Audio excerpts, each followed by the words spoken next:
रामकृष्ण हरी मंडळी, श्रेयस मेसमध्ये तुमचं स्वागत आहे. उद्या आपल्याला टिफिनमध्ये गुलाबजाम द्यायचे होते, तर त्यामुळे मी रात्रीच गुलाबजामची तयारी केली, कारण ते पाकात मुरल्यावरती छान लागतं. त्यामुळे रात्री असे छान मस्त गोल गोल छोटे गोल म्हणजे छोटे बॉल करून ते तळून घेतले, तळले आणि त्यांनी पाकात टाकून मस्त असे गुलाबजाम केले. त्यानंतर दुसऱ्या दिवशी सकाळी थोडं लेट झाला तर टिफिन लावायला सुरुवात केली. टिफिन लावून झालेले आहेत आपले. आजचा मेनू होता गुलाबजाम, मसाले भात, चपाती, भाकरी आणि मटकीची उसळ.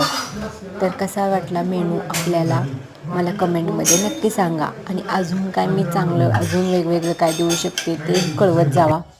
प्लस मला बरेच जण म्हणतात काय महिला की मला बिझनेस करू वाटतो. तर मला एकच सांगायचं आहे, बिझनेस हा करायला काही अवघड नाही आहे. तुम्ही घरात मोड आलेले कडधान्य भिजवून पण मटकी विकू शकता वगैरे.